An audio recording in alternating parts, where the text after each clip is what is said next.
next we have Mark Domizio and Suzanne Spooner. Mark is an SSP experiencer.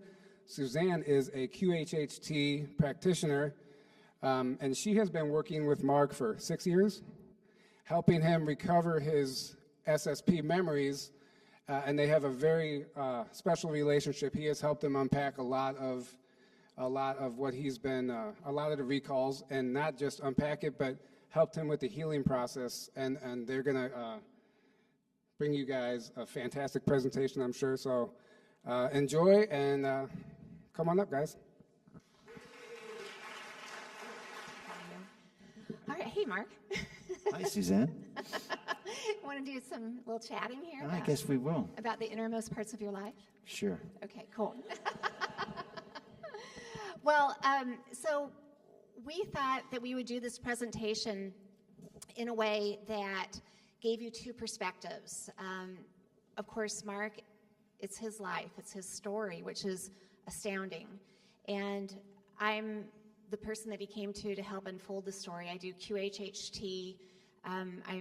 I'll tell you just a little bit about myself, and then I'm going to turn this over mostly to Mark.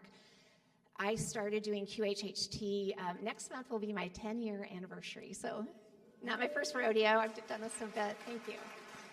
It's such an amazing profession to help people find that all their answers are within, and it's my jam. It's what I love.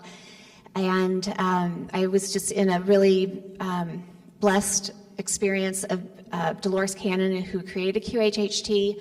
I hadn't heard of, although I'd been very spiritual and on that path for a while, but when she came to me, when she happened, everybody has a Dolores story, I just thought, this is so cool. I love how she is showing people that all their answers, all their knowledge, all their healing is within them. They didn't need to go to an outside source for that. And I love that. And I went down and I learned from her, and I was just godsmacked by the results of people in the class that were doing. We did a practice day of sessions. My first one stunk. I'm like, maybe I'm not supposed to be doing this. Like, I walked around like that. Second session was amazing. So then I was hooked. I was in. And then I got to assist Dolores, which was fabulous because I'm a perennial student and I just wanted to know everything about what she was teaching. And it gave me the opportunity to sit in the back of her classroom over and over and over and hear this material. And every life story was completely different and unique, and you didn't know what the client was going to be receiving or wanting before they came in. It just gave this great element of uniqueness to the process. And then Mark happened. So about 6 years ago, I received an email from Mark, and I had to go back and look at that very first email. The first email, the second email, he's very vanilla with what he's giving me. He wants to have a session. He wants to get in as soon as possible, of course, and we get everything all set up. And it wasn't until he came in to the session that I started to understand what his story was. And I had had people who had had some similar things, a lot of ET experiences, but yet his was, if you do the work that I do, when people say I have missing time, you're like, yes, let's do this. Let's find out what this is all about. And, so with everybody, Mark came in with some ideas about what he thought was going on, as does every client. We try to figure out what our life is all about and why these events happen and what's important for us to know about it, but sometimes our analytical mind just gets in the way and the fear gets built up and we just kind of get a logjam of what this information was really about. So I'm sure with Mark, as I say with all clients, the story that is going to unfold today, it might be exactly what you think it is. It might be completely opposite of what you think it is, and it could be something in between. So our goal in facilitating these sessions is to not lead them, to let them tell their story through their eyes, asking lots of open-ended questions, not putting our spin on it at all, because we don't want their story through our eyes, we want a pure story through them. And so this is where we began. He started to tell me his life story, this missing time, what he thought it might be about. And then we have the first session. The first session. So from my perspective, I'm just to real quickly share with you what I noticed. We start out in QHHT. If you're not familiar with it, you're going to see the part of you that knows everything, the high self, is going to guide you to a lifetime or experience that's most important for you to see. There's nothing coincidental. Everything is for a reason. You could be in a physical body, male, female, on earth, another time or place, known or unknown. You could be very abstract. You could be nothingness, light, vibration, frequency, sound. Everything is possible because we are everything. But that life or experience is purposefully picked for you to have experience that day, to find out how it relates to the current life, and to help you move forward in your highest and best way. So for Mark, he first went into this memory, this experience, where he saw something he shouldn't have. That's fair to say, right? Yeah. Yeah, okay. And so we explored that and just went through it as normal. We had time to do a second life. So he went back to World War II. He was a young German boy who was dealing with the World War II issues. He decided to join the Nazis because it was a pressure thing. It was, he and his family weren't comfortable with it, but it was kind of expected. And he had some remorse from what occurred because of that. So those were the lifetimes. Then with QHHT, when we get done viewing that, then we just make this really easy transition to this part of you that knows everything that we all hold, and it's not hard to access. It's actually quite easy, and that's what Dolores is just so fundamentally amazing at showing us, is that we hold all this knowledge. And from there, Mark had come into the session with a list of questions that he wanted to have answered. So we start in with that. We scan the body, we do healing. And when I was looking over his notes from that very first session, this starts to become very interesting. Because when we're doing a session, we're recording it. The high selves have told me in sessions many, many times that the client should look at this recording as more precious than gold, because the high self, them, us, is putting infinite layers of information through that recording, through the voice, through the vibration, the frequency of the high self.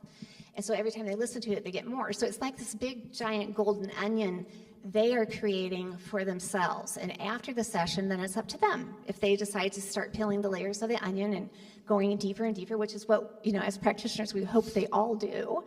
And I'm going to guess a lot of them don't, because it's a lot of introspective work, and not everybody's ready to do that. But the exception is Mark. He took that golden onion and he started peeling. So in that first section, his purpose in this life, his high self said, was he's supposed to lead people to change with his knowledge. And like, wow, that's beautiful. That's really cool. But as that golden onion it's just really starting to unfold at this point. It's taken 6 years to kind of start grasping that. So. Yeah, I really wasn't even concerned with that. I was only concerned with a couple of things. The reason I actually went in the beginning was I was having nightmares for years. And I could never see, something would jump on my back, and I wouldn't be able to talk or couldn't scream or anything. I never could see what it was. And I had a bunch of dreams also in gray uniforms with a gun walking around. So, sure, I hear some feedback, so I was backing off. And also, I used to scream in my sleep a lot. I would talk really loud, sometimes scream. Was having conversations with people. And that started in 1981. So when I first went to Suzanne, the only thing I was really worried about was, what was these dreams about? So the first session, was so, I only gained a little bit of information. I was told that I had been in a project with this man that I met in a bar. And that was it. Didn't get any more information about the project. I was also told that I saw a reptilian and a craft and a man who was in charge of everyone else. And that was the memory I was looking for. So after the first session, that was pretty much it. I just stopped listening to the session. I only listened to it once. And never really got anywhere with it. I just kind of let it go. And getting ready for this session, I should talk about it. I was really nervous. I had read in Law of One that your high self is your, I think, sixth density version of you. So I was, very nervous because I thought he was going to be judgmental on all the stuff I did. So I started to meditate a lot to get ready because I know I was going to have to lay there for a couple hours. And once I got to that point, I went to Suzanne. And that first session, like I said, I just kind of locked up. I didn't do anything. And then I did find out a couple other things. I found out I had tried to escape from the place I was at, and I took 7 other people with me. And I found out that the group I was with, we were abducting people, and that's why I decided to escape. That's pretty much all I got out of the first session. And just going through this chart that I have up here, we're going to go through this in detail, but in 1981, I met a Navy recruiter. He had a blue Navy coat on, and he had a guy with him who had a blue Navy coat on with no markings and no uniform. They drugged me, took me to Camden, New Jersey, and then I laid on a table and woke up a couple minutes later, and the nurse was shaking me, telling me they couldn't use me. They didn't need me anymore. And my next memory was waking up in a field right next to the apartment I lived in. And so those are the memories I only had for years, meeting this guy in a bar and then waking up in a field. And that was the main reason I went to Suzanne the first time. So I did get closure on that. I knew that happened. And we started training on what we call topside, on the surface of Diego Garcia. I also found out in the first session that I was training in sand, and it was warm and sunny. I remembered all that. And also remembered that we were trained by Navy instructors. They had Navy uniforms on. They were making us sing a Navy song while we were training. I think we were probably only there for about a month, and then we were moved down to the Dome. We were numbered 1 through 8, and then we were trained to abduct and kill people. There's the 8 of us up there that I have.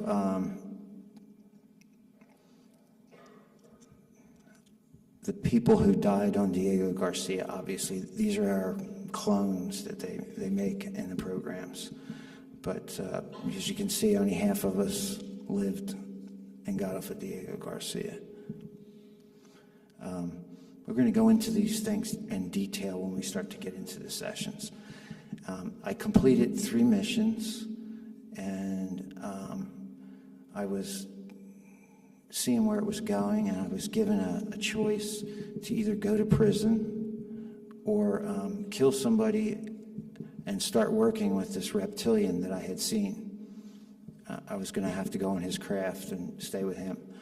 So I decided to escape. Took the other 7 guys with me, and we just got down to the bottom of the steps, and I was set up by one of the guys in my group. They beat me, tortured me for a few days, and then I was stuck in solitary for a year. It was just a little box, maybe about 5 feet high, 6 feet square, with a hole in the center. So they stripped me, stuck me in there, and fed me dog food till I died. And, I have the memories of that. It was really painful. But I died in the cell, and there was also an experimentation labs in Diego Garcia where there was Gray's operating stuff. I was taken there. They brought me back to life, and then I was sent to prison. But in between, I guess the Grays have a technology. When they bring you back to life, they can look at your light body. They can tell your whole soul history. I'm not talking just on Earth. They can tell your whole soul history. So they saw something they wanted. They saw that I was an Andromeda light being. And they sent me to Dulce. At Dulce, the Grays experimented on me, took a sample of my soul, and started to use it in their hybrid program. I just found out about this one hybrid I had. He actually just died too, but I only found out about him about 6 months ago. He was just like a big Hulk they made. He was going to be a weapon.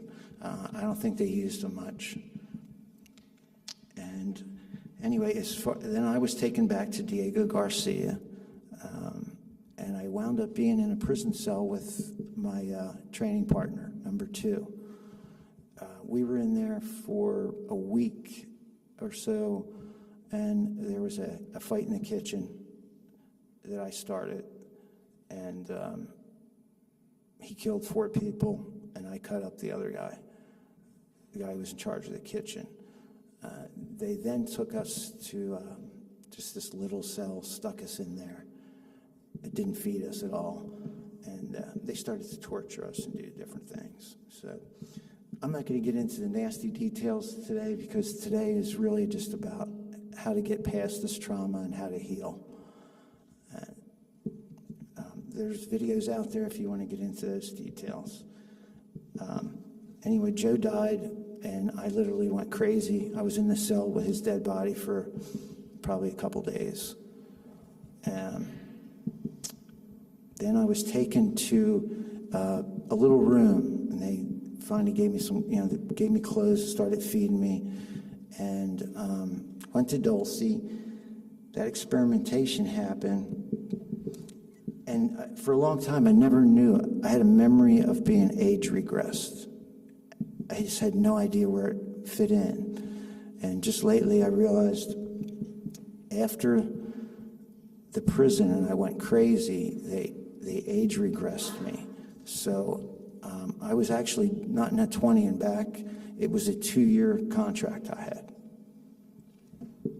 If I wouldn't have died in prison and they didn't find out about my light body, that would have been it. I would have been done at 2 years. Then I was moved to the moon once I went crazy. I had memories of being in a hospital. It was all green floor and green walls. And I have a memory of being age regressed. There was 2 guys looking at me, and I guess I was still totally crazy. They just said to me, he's never going to remember anything. So that was the only, I guess, age regression. Those were the only memories I had for years until I started to get memories of myself with gray hair, which, I was just trying to figure that out because I was supposed to be there for 2 years, so it was very confusing.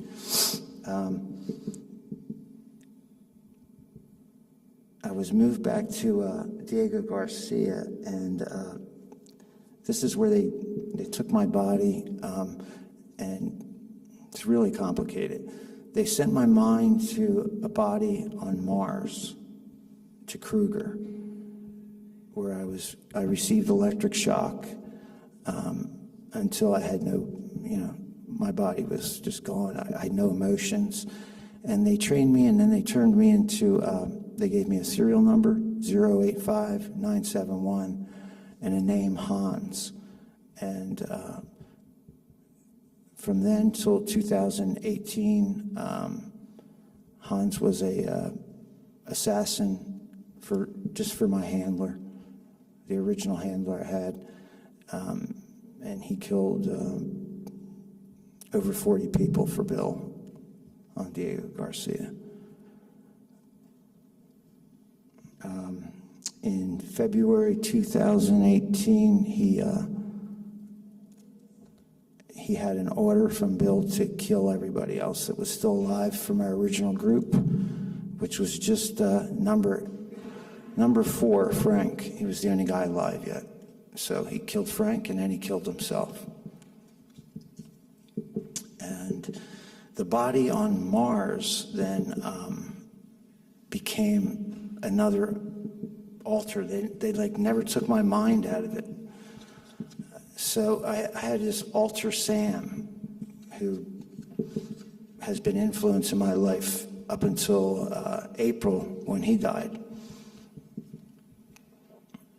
He was a soldier on Mars first. Then he did some really heinous things, got the attention of the Dark Fleet, was with the Dark Fleet for a while, and it turned out he was actually just a spy. After he was with the Dark Fleet for a while, he went to start working with the White Hats up until this April when he got killed. And now we're just going to go through these sessions, and it'll get more into detail. Because session 2 actually had all the information I needed. I just didn't know what to do with it. In between session 1 and 2, I got really suicidal.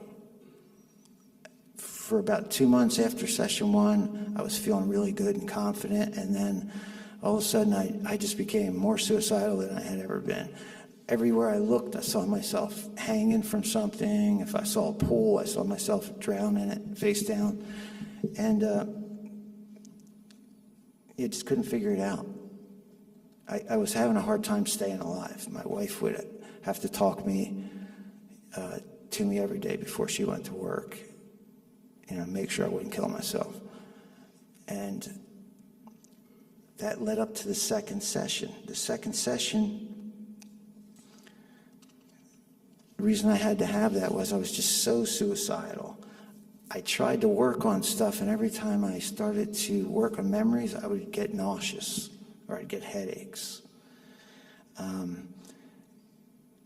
I'd get really suicidal, so I couldn't get anywhere. I was just stalled. So I called up Suzanne, and we lined up our second session. Good job.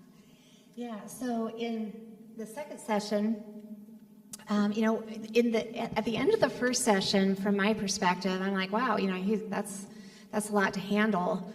And I believe I asked like one more question at the end of the first session, and his high self says, stop, like we can't give him any more. This is enough. And obviously it was, because how they digest it afterwards and work through the information that they've given themselves, it can be a lot. So when Mark contacted me and said he was ready for a second session, I'm like, wow, okay, I didn't think I'd hear from you again, but okay, let's do it. And what was so interesting in the second session was much more detail about his times in these it's really a non-linear experience. Yeah. You can't go linear with this. Started to come through. It said that there is an understanding of how time is manipulated. It talked about the multiple timelines that he's having. It talked in detail about the age regression. So, it's like he's getting this information in the amounts that he can handle it.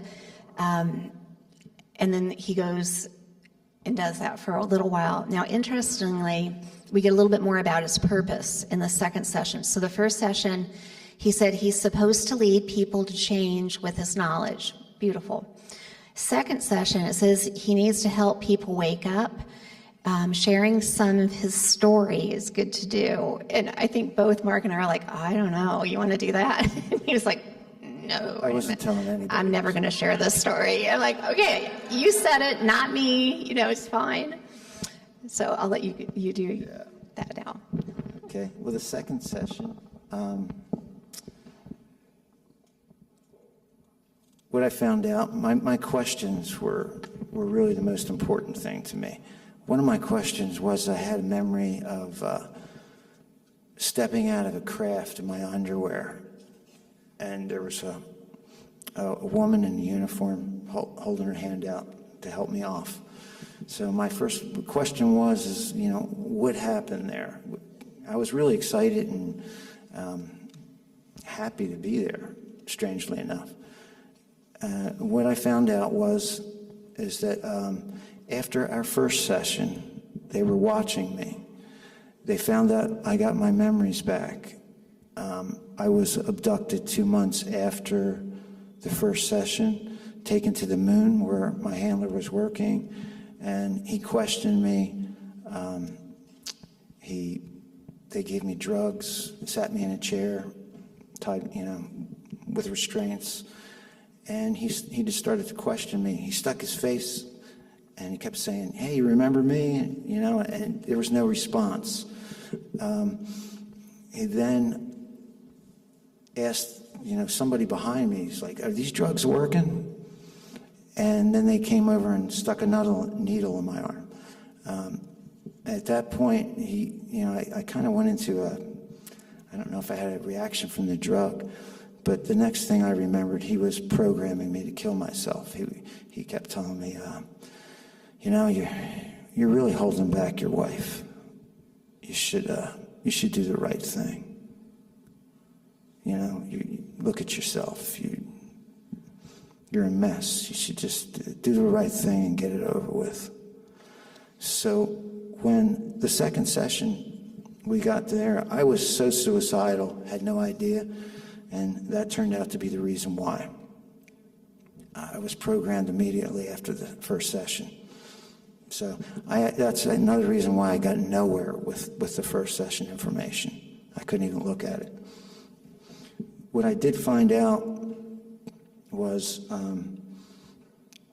that I had my memory erased, and it was early in the programs, and I had permanent brain damage. And that's why I was getting nauseous when I would try to access memories that were in a damaged part of my brain. Also, one of the reasons why I went to Suzanne for the second session, my dog had just a little dental operation, and he wound up dying that night. So I woke up the next morning, and he had died and was on my leg.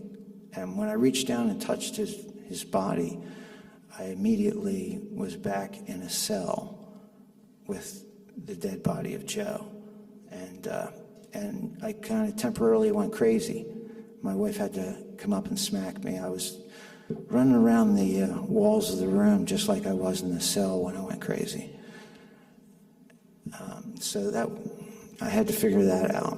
That was the second session was definitely about the guilt that I had, feeling like I led a mission and people got killed.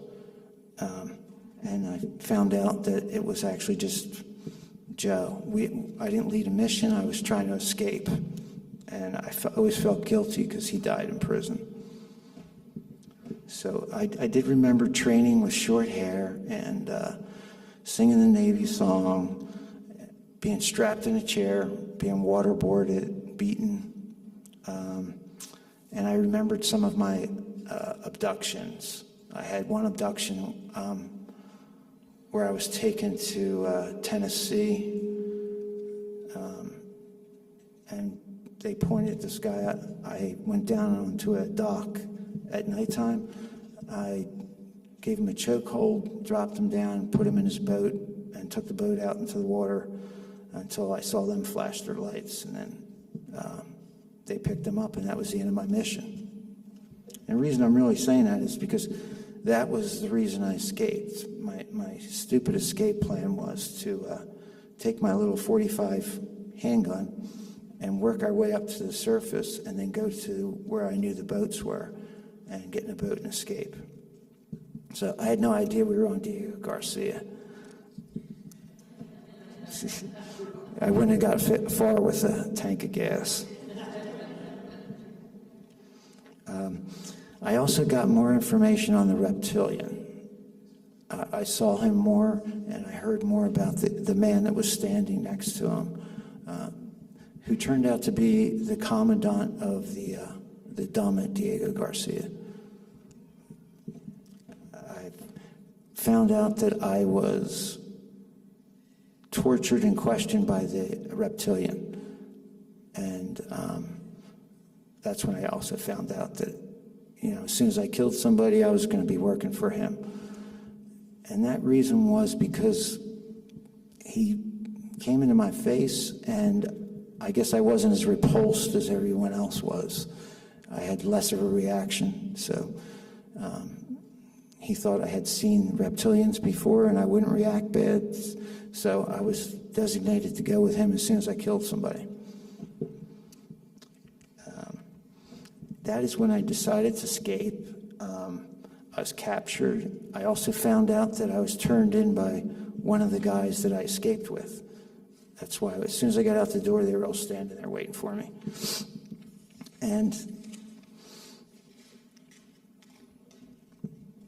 I got to the point where I actually, started to remember about the mind wipe. They were almost like metal eggs on my temples. I could just hear that buzzing and all that. So I found out more detail about me having my memory erased. It was early in the programs. They didn't know what they were doing.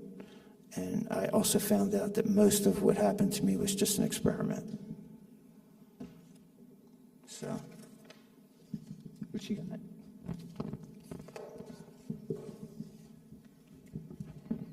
So a lot more information in that second. You can kind of see how it's layering over that first section. So in the third, he comes to the session asking about Diego Garcia. We get more information about that. We talk about clones, much more detail about the day in the life of his altars. It's just amazing how it unfolded little by little in the amounts that he could take, and it's such an education for me, because again, you can't be linear with any of this. You really have to open your mind up to these alternate realities and technologies that we may have heard about but didn't really have a lifetime experience about. And the purpose of that session, his high self says, was he needed to look at this closer. So this is part of the healing that is occurring, and it looks like a really bumpy road to the healing. I can't imagine what he's been through. So much respect for what Mark has been through. But the healing part had to evolve in this way in order for him to receive what he needed. And this is when we do the third session. Yeah. He's ready for more. And the third session was great. I had actually remembered everything from the third session. This was just verification for me. I remembered my number, I remembered Hans, and I was actually, at that point, a big thing happened to me. I had thought I was alone up until that point. I didn't think I had any guides or anything. I had never been in contact with any guides. And I think I was sitting watching James Gilliand on Dimensions of Disclosure, on his talk, just feeling sorry for myself because I didn't have any guides or anything. I figured I just came here for this experience. And my wife turned to me and said, you know, you have feline guides, and they've been with you the whole time. They've been blocking your memories until this time, until it was the right time. And then I remembered all the dreams that I had. They were dream memories. And before I was able to realize that it was an actual memory, a tiger would walk in the room, or a couple of lions would walk in the group, and it would break up the dream. And that's what they did until it was the right time for me to remember. So I had that. I also was realizing that I couldn't squish this experience into 2 years anymore, because I had memories of myself with gray hair, and memories of myself with my handler and the two guys that always tortured me, and they all had gray hair. And I was seeing a bunch of images of my arm and my hand with a gun shooting people in the head. So the third session, it was brutal. I could barely get there. That's all I could see. I was just seeing images of people getting shot, and I just couldn't figure out what the hell that had to do with the secret space program. I found out about the dumb, which put together a lot of information. I had also thought I was in several prisons, and at that point I found out you were only in one prison. I was in solitary in Diego Garcia, then I went to the prison in Diego Garcia.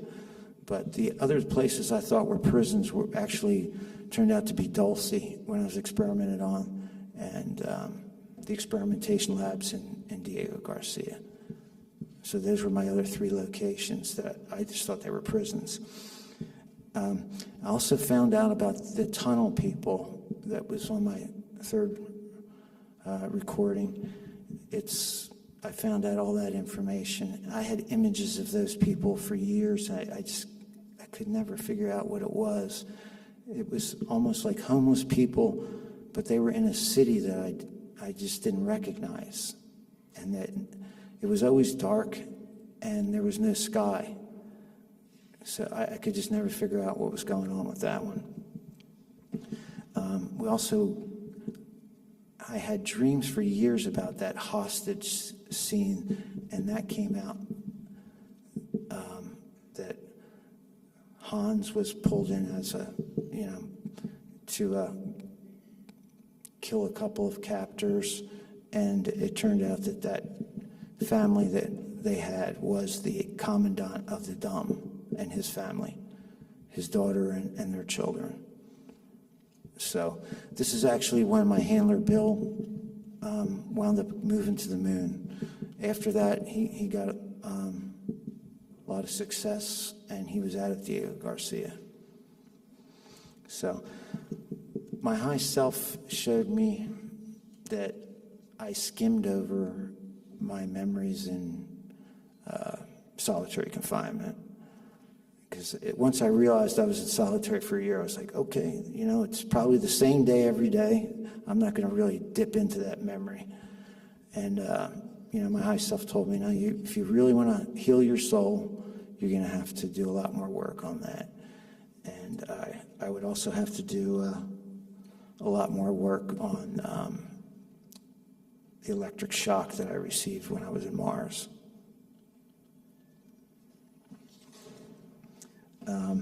I found out that I had an agreement with my guide, Hayog, and that I signed up for this whole thing. So I should stop feeling sorry for myself, because not only did I sign up for it, but it was like I insisted on taking this mission. So at that point, he just let me know, when instead of getting mad at people, thank them for providing the experience that I incarnated for.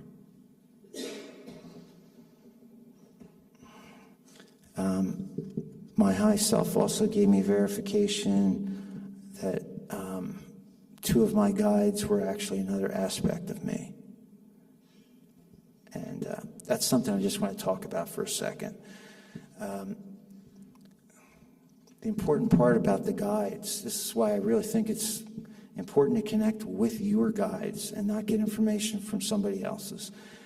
You're going to find out you have a team of guides. They step forward when you're in an important part of your life and they're needed, and then they'll step back and other guides will step forward. The interesting thing is you'll find out that some of these guides are you. You're another aspect of them. It could be lion beings, it could be Pleiadians, but you're going to have at least one of your guides is going to be you. And with that information, along with getting your information from your high self, you can find out everything when you're supposed to. Your high self will never give you information you're not ready to handle. So that's why I think it's so important to go that way. Also, I guess the thing I found out was forgiveness. That I was going to be stuck in a loop of trauma until I actually forgave these people. So just to let you know where I was at, it was a dark place. My alter Hans had killed the two people who tortured me the most. The two guys who let me starve in prison, the two guys that waterboarded me, they were the same guys. At some point, my handler, Bill, wanted them gone and ordered my alter Hans to kill them. So I was waking up, and I would wake up, get in the shower, and as soon as the water would hit my head, I would be back getting waterboarded. I would have to, talk myself, have to open my eyes right away, let myself know I wasn't being waterboarded. Then, I'd have visions of them torturing me all day long. And what I did was, and this is not a good thing, I just grabbed those memories of killing those people of my altar. And every time I got memories of them torturing me, I would go back to that memory of them being shot in the head. So it was really unhealthy. And I was stuck in that loop. I would see the nurse torturing me, give me electric shock, and I would break her neck like they taught me. The days just kept going on like that. When I would go to bed, my wife would have to ask me when I was ready to turn out the light, because if the light went out and it was pitch black, I would be back in solitary. If I woke up at night and it was a dark room, I'd have to have lights on or something, so I knew I wasn't in solitary. So what I wound up was my guide did let me know this ends when you feel like it. When you're ready to forgive them, all that's going to go away. So I did. I got together with two friends who had been in the programs too, and we did a meditation. We forgave all the people that did those things to us, and those memories went away. I started waking up without... Thank you. But those memories went away, and I started to slowly, when I would think about them, I would no longer want to kill them. I would just smile and say, thank you for providing me with the opportunity to go through this. So, are you ready? Well, talk about a paradigm shift, with the victimhood and with forgiveness. Yeah.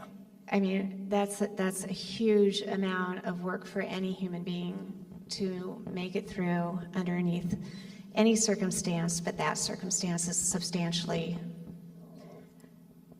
traumatic. Yeah, right. So it's an inspiring story, I believe. It's a lot to take in. It's very heavy. Yeah. But to come through all of those years, gathering the information as it was made available to him and putting it together and being able to forgive, which is just astounding, and to take himself out of the victimhood, which we all do. You know, it's a human thing, you know, why'd this happen to me? And I'm a good person, but then that happens to me. And it's not fair. Yeah, why me? Why me? But then to hear and to understand and to really accept that I asked for these lessons, I asked to learn for this, for my own soul's growth. And, you know, our worst enemies are oftentimes our greatest teachers. And you have to, if you look at it from that perspective, everything changes. Yeah. Yep. And I knew also that I found out that this, you know, this mission was pretty much my whole purpose in this life. I started to remember picking my parents. And I've heard people talk about this before, they wonder. But, you know, I needed to be able to go through trauma. So I picked a mother that would provide that for me at an early age. So, yeah, she started by 3. By the time I was 3, I was going through trauma. And I think in the first session, I had told Suzanne about it, and she asked a question. She said, asked my high self, why did he pick his mother? You know, why would you pick that mother? And my high self said, so he would be independent early. He would know he didn't need anybody. So it has been a journey, but I actually, one thing from the first session, that German life, haven't mentioned this before, but that was actually part of this mission. In that German life, I was together with the guy Bill, who would be my handler.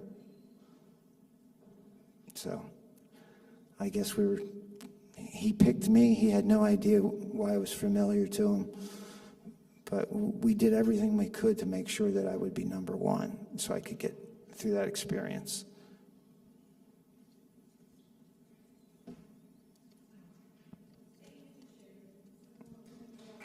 You're welcome, sweetheart.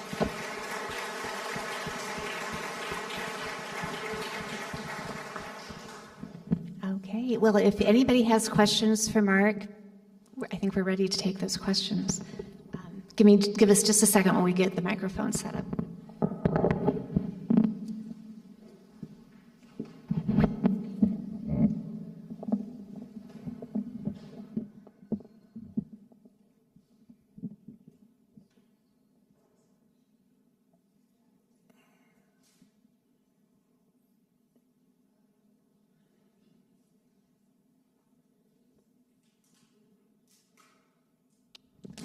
Thank you. Thank you for sharing that, Mark. I remember when you first reached out to me via email, and like, hey, man, I got this stuff, you know, I'd like to talk to you about it. And we started talking, and it was just so synchronistic because I had just learned about something or had a revelation about something you just shared. And I was like, this is no coincidence.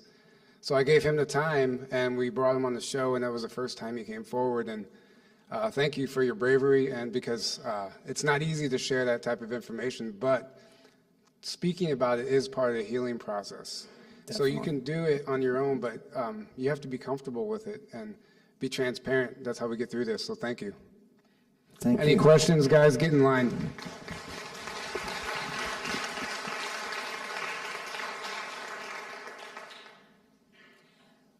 How did you know that your alters had passed on? I could actually connect with them and see through their eyes. To this day? Like Till they died. I was with the one altar, Sam, when he died. Wow. So what was going on with him is he was in a lot of the programs. They had actually, I don't know how many, 20 or 30 clones of him, of us, which had no light body in them. So they were just clones, just sitting there. What he did he actually just got me out. I am out of the SSP for the first time since 1981. Thank you. So he got me out. He went on a suicide mission. He destroyed the clones and then got killed in the process. And I was with him when they beat his head in. Wow. Thank you so much for your bravery and for coming out, and your bravery just standing in front of everyone telling your story. Thank you. Oh, thank you. Hey, Mark, how you doing today? Thank you very much for all the work that you're doing for everybody and the challenges that you're going through. I'm curious, in your choice of mission, have you had the benefit or blessing of giving a vision of accomplishment yet, a goal? What does the day look like for you when you're retired? What's mission accomplished for you? This is mission accomplished. This is mission.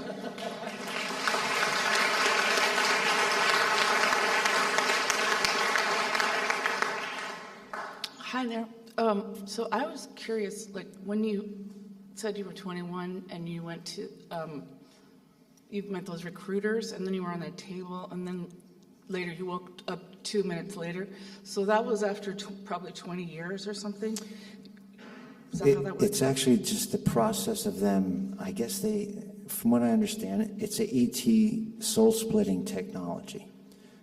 You can lay down in a chair or a table or sit in a chair, and then usually everybody has the same thing. You think you fell asleep for a couple minutes and then they're waking you up saying, okay, it's all over. And actually now that whole 20 years, or in my case, many more, is all stuffed into that. Did you feel different after, like, because like Tony Rodriguez talks about how he was different, changed after? Definitely, I was much darker. I just realized now that probably my aggressive alter Sam had been affecting my life ever since then. Now that he's dead, it's real quiet. There was a lot of aggression in my head that I would have to fight off all the time. I overreact to stuff. So now that he's gone, everything's cleared up. Thank you so much. Thank you. Thank you so much for coming out and sharing all this with us. It's very brave of you to do so. Thank you. You shared that you were in solitary confinement for like a year. I mean, that just sounds so unbelievably brutal. And I mean, I don't even know how you don't go insane in a situation, or you do go insane. You do go insane. Yeah. The other extreme, or to maybe ask a question on a positive side, like Tony shares about an experience he had of getting to see a certain meteor shower. I can't remember what it was out on a planet, but it was also a thing he used later as a confirmation. Like he knew the answer to, I'll let him tell that story, but knew the answer as to why that was occurring out there, and NASA confirmed it for him later, and it was one of the things he used for a confirmation. But that sounded like it was a pleasant experience. Do you have any memories that are like pleasant?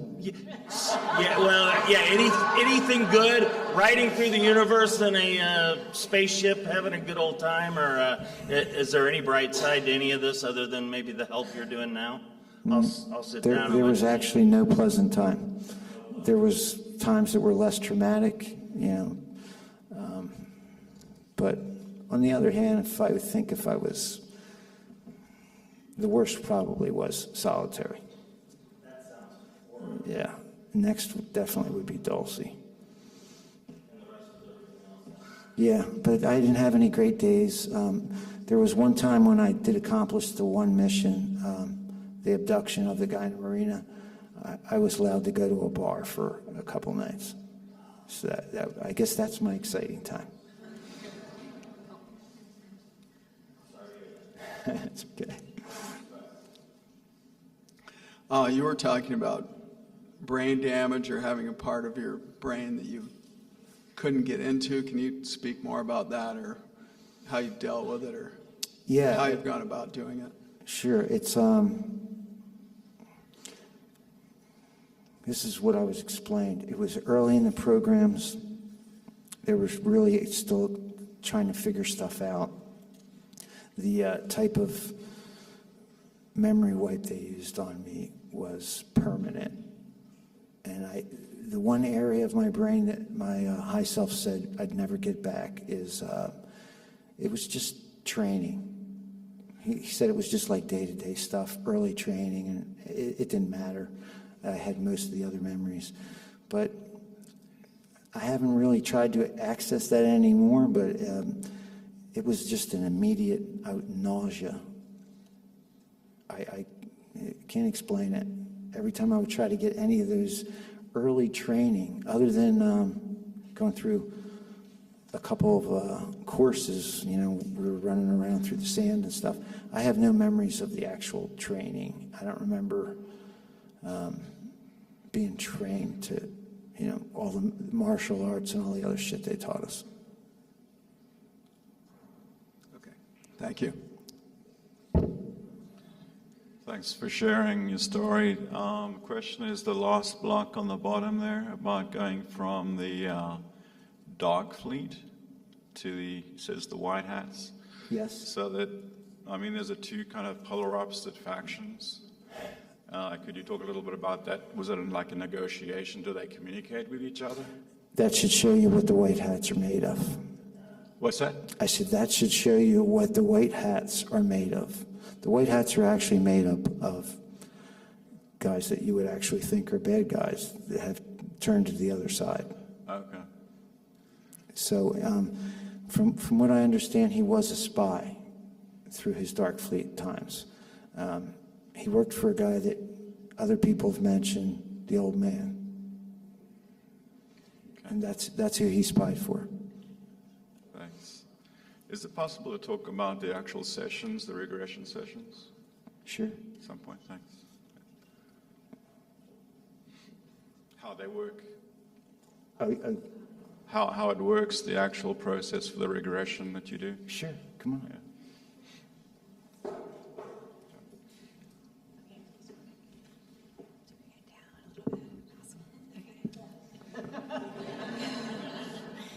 I'm 5'4" today in my heels, so. So an actual regression, when I'm going to give you kind of a higher perspective and a 3D perspective. When a client reaches out to a practitioner, my belief is that the session starts then. Once that appointment is agreed to by both parties. Before the client comes to the session, they're writing up a list of questions that they want to have answers to. Most will make 2 lists. They'll make a list of life and personal questions and one of health and body questions. They bring that list with them to the session. We sit and talk for a while. They share their life story, which is always an amazing story to hear, and it's one of those rare events because none of us really ever sit down and tell somebody who just is unconditional and loving their life story, just no judgment. When they get done with that life story, then we look over their list of questions, make sure that the practitioner understands what they want to find out about, take a quick restroom break, come back, get them nice and comfy on a table or a bed. That's when the session begins. They typically are going to go to 1 or 2, maybe more other lifetimes experiences, again, perfectly picked by their high self to show them something that's important for them to know. And then we make that transition over to the subconscious, the high self. That's where we ask the questions. That's where, if you're like me, you ask a lot of different questions because my goal is always to help the client to get every little last drop of goodie that they can from this beautiful part of them that knows everything. And then they're ready to be brought up. They're usually under for about 2 hours, maybe a little bit more, a little bit less. And they come out and they're, I always, it's so common to say this, but it's such a truth in this experience. The you that walked into my office is not the you that walks out. You're a very expanded version of yourself, and it's a great honor. And we usually don't do sessions repeated on clients. It's usually a kind of a one and done thing, but it's a great joy when they want to keep exploring deeper and deeper to find their healing and their answers. So that's how a session typically runs.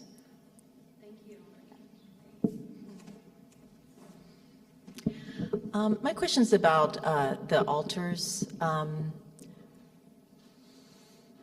Are they aware of who they are? Are they told a past so that they think they have a past? Are they told your past? Or like, what's their relationship in the world? And what's their relationship with you? Well, I can only speak of how my relationship was with my altars. But the one who is a hybrid, the big one, I've only been in contact with both of them since October. I was in denial for a long time. I have other friends in the SSP, and they would say, you know, I saw your altar last night. You know, and I was like, you know, I knew they were out there. I just really didn't want to deal with them. So in October, I started to try and connect to them. They knew nothing about me. Their world's different. I mean, the one hybrid, he was made by Greys and given to the reptilians. So his world was totally different. Yeah. He was tortured continually, so he was full of rage. The other one, Sam, I don't know what he knew. I honestly don't. I just realized how much of an influence he's had on my life since he's been gone. I just realized how much he was gone. But we had, him and I had a weird thing. We had a connection energetically in our solar plexus. So he could send me energy and I would send him some. All right, thanks. Good morning. Thank you for sharing.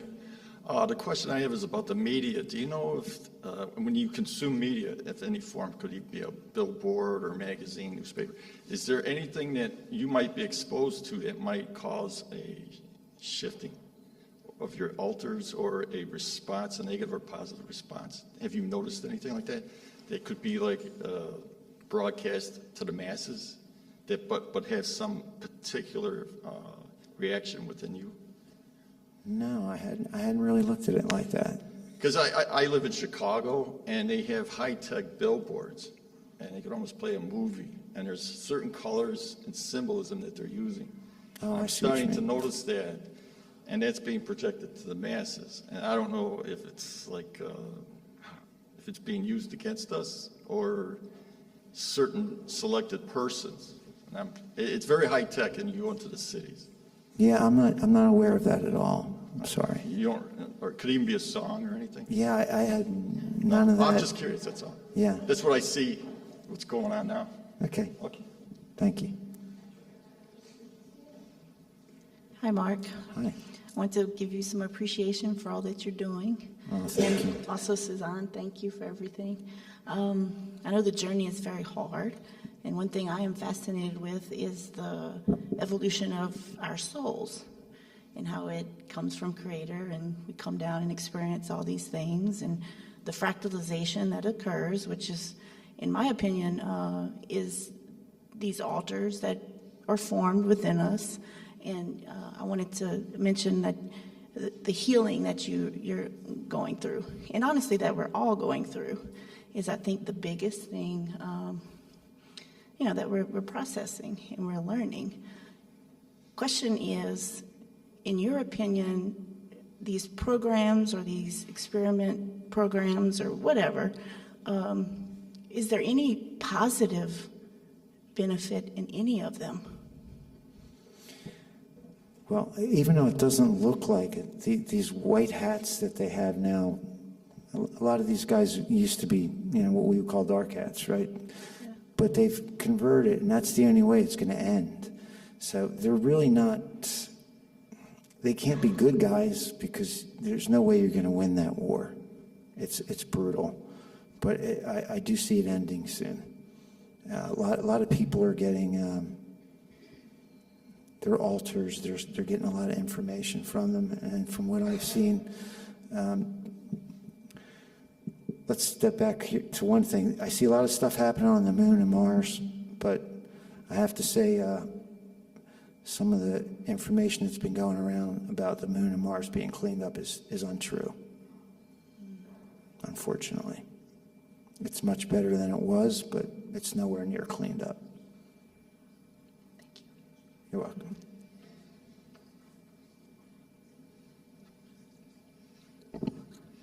Hello, Mark. Hi. Thanks for sharing your story. So you mentioned the Andromedan light body. What makes that desirable to those who experimented on you and created your altars? Here's what they do. They find people. This is what happens to everybody. They find out your gift that you were born with. They have to invert it. It's no good to them as good light. So they take your light, they invert it, and then they can put it in pretty much anything. They can put it in another body that looks like you, a clone. They can drop it into a reptilian body. They could put it in a cyborg. It's endless. Then they can take that, say they've put it in a reptilian, they can then take that and put it in something else. But the good part is it always gets watered down. Nothing's as powerful as the original source that they took it from. Thank you. You're welcome. Hi. I have a question for both of you. It deals with regression. So I just wanted to know, when you were regressed, were you really conscious, or were you not conscious? Like, what was the process when you put him down under? So, yeah. Sorry. Because I have had an experience, but it was not that pleasant. That's why I wanted to know. Yeah, so that is such a fascinating topic. I'm gonna try not to take up all the time here because I geek out on this stuff. But so, okay, so about 10 years ago and earlier, it was way more common for a client in this deep state of hypnosis to not remember anything, not be aware of what was going on during the session, not have recall afterwards. We called that the amnesia experience. Honestly, that was easier. It was easier for the client, it was easier for the practitioner. That left brain, the worry and the fear went down the hall. And then about 10 years ago, something started to change. And that's when I started. I came into a bit of a hot mess because nobody knew what was going on, because Dolores was such a good teacher in her own process that in her books that she would write, in her videos or lectures she would give that ended up on YouTube, in her classes she taught, she'd say, "My clients don't remember." And that became a gold standard. And at that time, she was absolutely right. That's how people were experiencing this. So when I started on it, most of the clients were still in that amnesia state, but a few were doing these other things. They were, sometimes they were popping up a little bit in the sessions, and they'd be giving really great information, but then they would say, I think I'm making this up. I don't think I'm in deep enough. And we're like, are you kidding me? You're doing great. Go back down. And then the other odd thing was when we counted them up, they were having a lot more recall. So this was really weird. It was a great blame game. It was hilarious now that I look back at it, because the clients are like, my practitioner wasn't very good. She couldn't get me under because I knew what was going on. That's exactly my point. Yes, right? Okay, but let me tell you, on the practitioner side... That client of yours could be me. Yes. You're with everybody. But the practitioners are like, these left brain clients are so annoying. Like, they cannot get out of their left brain. What do we do with these left brain clients? Okay, so the beautiful part is now we're in 2022. And one of my most favorite parts of my job is I get to hang out with a lot of high selves. And I'm like Dolores, I want to know everything. So I've gotten the story as it's progressed over 10 years. And what they say is, back in the day of the amnesia, that was necessary in order to help people start waking up. The program of just making it up was instilled upon us for a purpose, to devalue all this knowledge that we have innately. They did a really good job with it. And so at that time of just waking up, it was perfectly divinely planned that we would have this amnesia, because then we couldn't discard it We don't remember it, so we couldn't have made it up. People would start talking about their sessions. They'd want to have sessions. They'd want to start reading about this. It was a beautiful play by the big guys. But they say we weren't meant to stay in that amnesia state. So if this is amnesia state, over here is where you have complete and full awareness of all the knowledge that your high self carries and the collective. You've got it all. But they say we can't go from this to that without frying our brains. And so we've had to incrementally take these steps, because over here, you're fully awake and aware. You and I could just be hanging out, talking, and you could ask, I wonder what I should do about this. And like, we'll find out. And you'll go, okay, cool. Okay, so what I should do about this is, and you'll be tapping into that part of you that knows everything. That's where we're going. That's where we're like this close to that. And so feeling somewhat aware in the session is your progression, your leap in evolution to get you there. From my perspective, I've loved watching this unfold, and I call myself a lazy practitioner. I just want everybody to have easy sessions, so I want to make it easy for you. So I've come up with tips that help you manage that left side, because that's what's happening. Our left side is evolving. It's not a bad thing. It's not Mr. Stupid. It's a beautiful part of us. It just works in a different way than the right side. So now people are more aware of that left side. They're wondering, am I in deep enough? Am I making this up? And you're aware of those thoughts where in amnesia days you weren't. But if you understand this is all that is happening, it's trying to learn to be more like the right side. That's where this is. Over here, we're fully the right side. We've let go of fear, and we're letting go of fear. And they say in sessions, look at our outside world. This is why everything is so weird and crazy and chaotic and scary looking, because we as a collective have decided that we're going to figure out fear. And we're doing a really good job of it, right? So that's why people are feeling more aware in sessions. It's not a bad thing. It is a very good thing. And in amnesia days, the bummer part of that was when they came out of the session, they didn't have any recall. They had no connection to it. And now what I'm seeing in session is kind of fun, because sometimes the person will come up a little bit to ask their own question, or the high self will say, well, okay, he's not buying that, but let me explain again why this is really important. Or, he wants to know, why it has to be this way. So it's almost like a three-party conversation. So you have to be okay with being somewhat aware and realize it's part of your evolution. This is a good thing, not a bad thing. Yeah. And don't hang on to that amnesia thing. That was for a reason, and it's already occurred. No, the only reason I had this question was because when I was under, I was not under. I was asked to imagine things. So then I was imagining things that my conscious mind, my brain, was computing. Okay, wait. So that to me. Wait. I'm sorry. Wait. Okay, where is your imagination? Your imagination is on the right side. Right. We've been told to devalue it. Right. It's everything. It's all. Our imagination and our creativity are our two greatest gifts from Source that we come into a life with. It is our connection to all of us, all of our knowing, all of our healing, and it's turning that paradigm around. And understanding when you're making it up, you're connecting to that part of you that knows everything. It's just programming. Okay, that's it. Cool. Thank you. Sorry for taking so much time. Thank you so much for your testimony. It really rang true when you said that some of our guides are actually our altars. That actually brought a tear to my eye, because I know exactly who that is. But really, my question is more of a statement, but I think in some of this, the unsung heroes are the spouses. The ones who chose to be with us, and it's hard for them. It's hard for my husband, to be there and witness it. And he often asks, why did you choose me? Like, why am I here? And he feels helpless a lot, when things are happening. So I was just wondering if in any of your sessions it came through with the role that, because our souls choose. We choose who our spouse are going to be. What role was your wife playing for you to be here while you were awakening and coming and remembering? That's a great question. So she does have memory of, she incarnated here for this mission. Her mission was to keep me alive. Yeah. Thank you.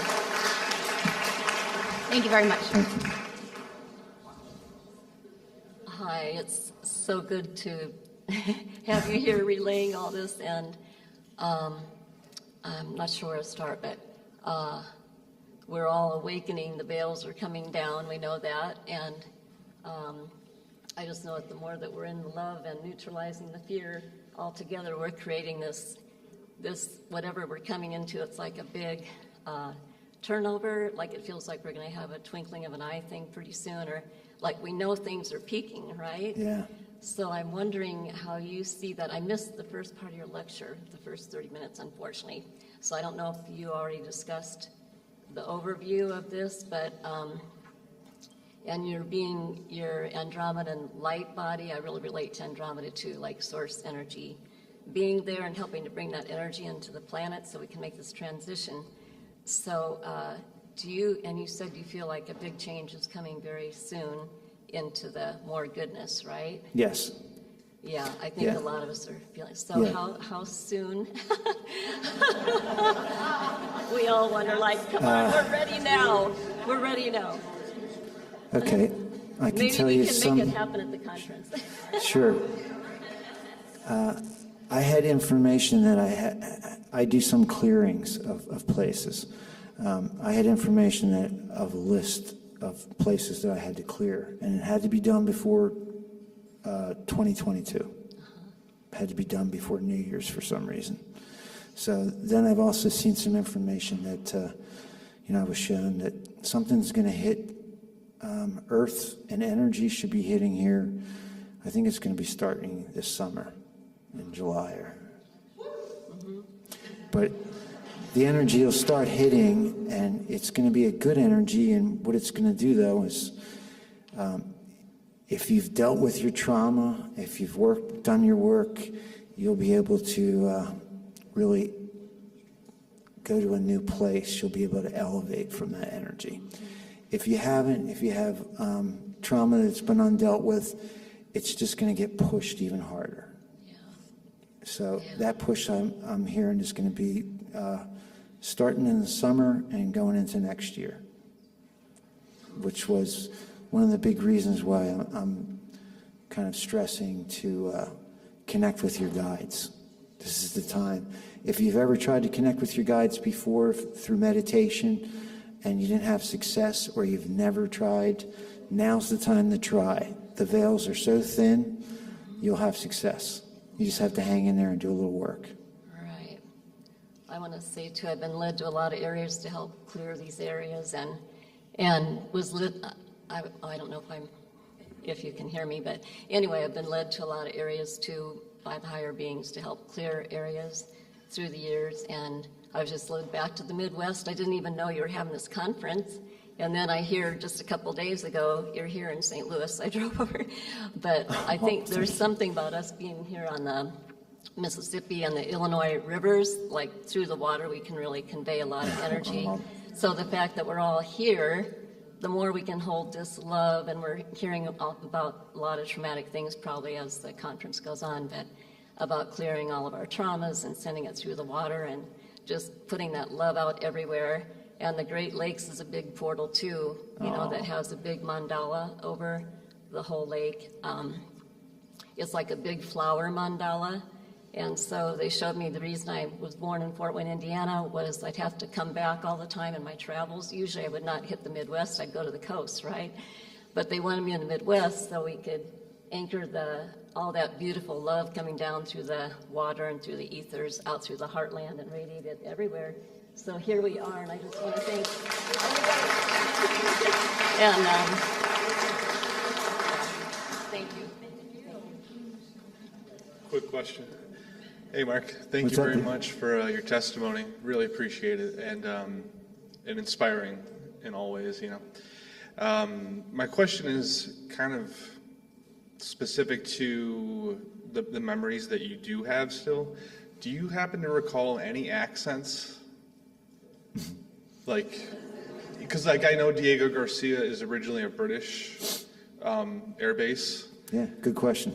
And I was just curious if you picked up on any accents at all. English accents, I remember, and that commandant had, and his family had a German accent. So they were all German. The people that were in charge of Diego Garcia, the commandant, they all wore black uniforms. So I guess it was Dark Fleet or whatever you call it. But they all had German accents. Other than that, there was, I guess, a lot of accents from that area. There was a lot of people from Asia that were abducted and were on that island. Did they ever, when maybe they didn't want you to hear something, did they ever speak in German or one of their native languages? Well, it's strange. When it was me, before they became Hans, yes, they would never talk in front of me. Afterwards, they thought they had totally, Hans was just an idiot. So they discussed all kinds of stuff in front of him. So I have lots of memories of them planning shit. And very interesting. Yeah, it's weird. Well, thank you. You're welcome. I missed the first part. Did you talk about the Malaysia flight at Diego Garcia? I did not, sir.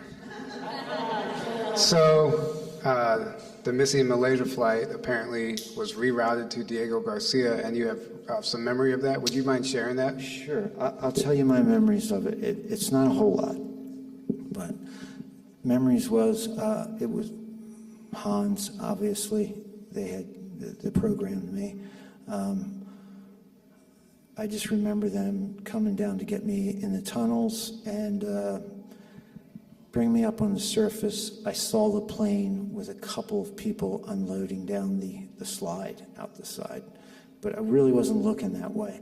I was talking to somebody else, and I was going to be showing them where they could dump all the bodies, since I knew the tunnels. The next memory is, and this is harsh, that's why I haven't talked about it before. They killed all those people on that plane.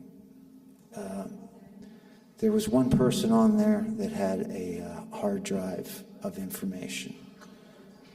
That's why they brought it to Diego Garcia, and they killed everyone on it. They then put the bodies in trash dumpsters, big construction ones.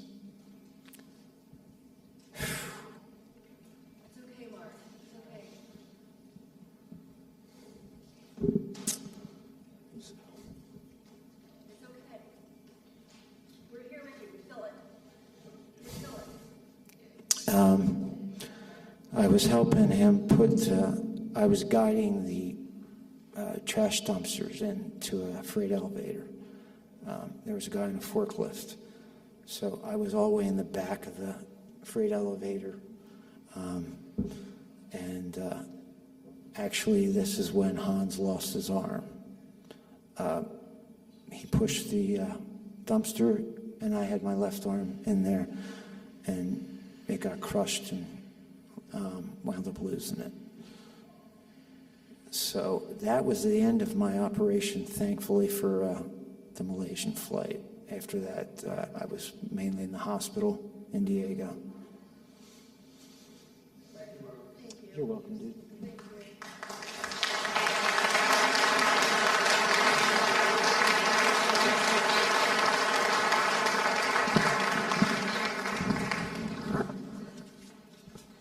Thank you for sharing that. I didn't mean to make you rehash that, but that information was the reason I had a revelation about something similar to that, like days prior to him reaching out and telling me about that, and that in particular is why I was like, okay, what's going on here? And so anyway, thank you for sharing. Thank you, Suzanne. Also, thank you guys both. Another round of applause.